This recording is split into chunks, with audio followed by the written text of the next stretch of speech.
Chapter 41, Not So Secret Letter. In that foggy time between sleep and being awake, before I even open my eyes, I already remember that I am class president. I ask myself if it was a dream, knowing that it wasn't. Knowing by the way it feels like my insides are rising into the air even before I sit up. It's like when you wake up on Christmas morning and remember what day it is. I lie there thinking I'm happy Mr. Daniels counted the votes in front of everyone. I don't think I would have believed him if he'd just said I'd won later. When I get to school, everyone acts the same, but I feel different. I put my stuff away and head to my desk, where I find an envelope with my name on the front. Weird. I sit down and slide it off the desk. Glancing around, I pull a piece of paper from the envelope. I expect it will be a note from Mr. Daniels congratulating me, but it's not. It's a full page of cursive writing. I recognize some of the words, like love, but I don't know what most of it says. The name at the bottom is Max. I look over at him, and he nods once. I look away, feeling like my face must be glowing like Rudolph's nose. I fold up the letter and slide it into my pocket, wishing I could read it. I think that when I get home and can study it, I may be able to figure it out, but I can't stare at it right now. I look over at Keisha, who is putting her things in the closet. "Hey," she says, sitting down. "Hey." My mouth opens to tell her about the note, but she's not the best person at being quiet about things, and I'm afraid everyone will find out about it. So I take a deep breath and decide it will have to wait. I don't have a choice. I'm both happy and mad at myself. Happy about the note, and mad that I can't read it. Max is cute, and I like the red and white football jerseys that he wears all the time. And now that I think he likes me, I think I might like him too. "So how does it feel to be president?" Keisha smiles. "Oh yeah. Man, this is the best week of my entire life." "Same old stuff," I say. "Huh? Same old stuff? Already gone to your head?" "Don't worry. I'll still talk to you and everything." Like you ever could ignore me. We both laugh. "Okay, my Fantasticos," Mr. Daniels says. He reminds us to put our homework in the basket and gets the class helpers working on lunch counts and stuff. And I sit up straighter, feeling like I have a place in this class.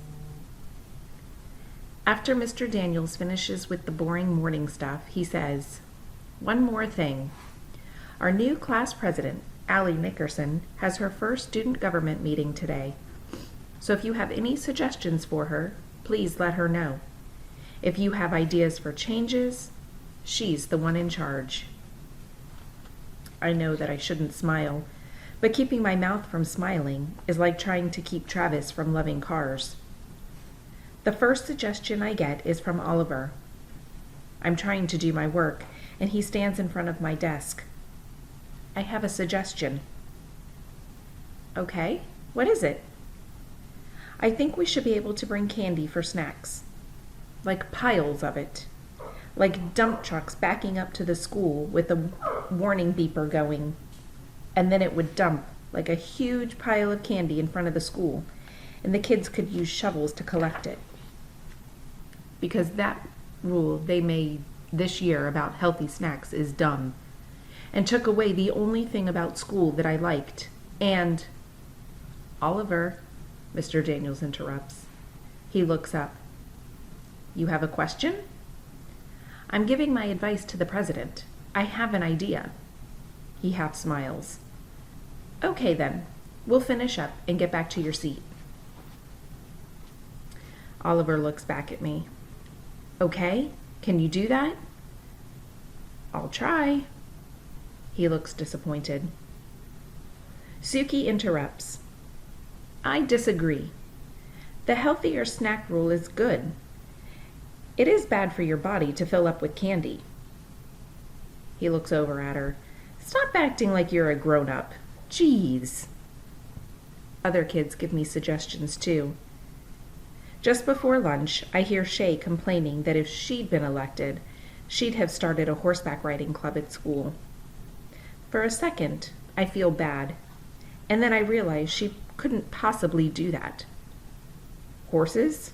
Where would we get horses? I think about starting a Flying to the Moon every Thursday club. A mind movie plays in my head with a silver rocket with blue stripes flying to the moon with Keisha, Albert, and me strapped in. Albert calmly explains the energy required to lift the rocket. Keisha is screaming. She's so happy. And I'm laughing because I'm happy they're happy.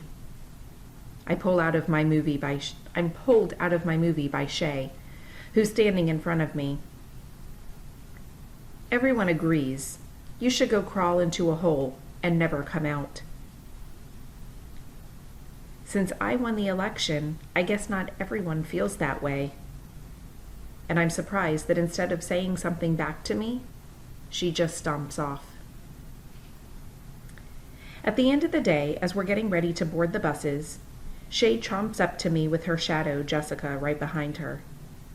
So, did you get the letter? Why is she asking me about that? A little voice in my head warns me. What letter? Shay glances behind her and turns back. You know. The letter? What are you talking about? I ask. She's impatient. The letter. She drops her voice to a whisper. From Max, saying you should meet him for lunch. You never showed. He's really disappointed. Oh. He is? She glances behind herself. So, do you like him? Why did he want me to see him at lunch? Allie, you can't just ignore something like that. It's rude. I see Max coming, but don't say anything. She continues. He really likes you, so you should answer Max's letter and say the thing in it that he says to you. Okay? Will you tomorrow? What letter? He asks. Max!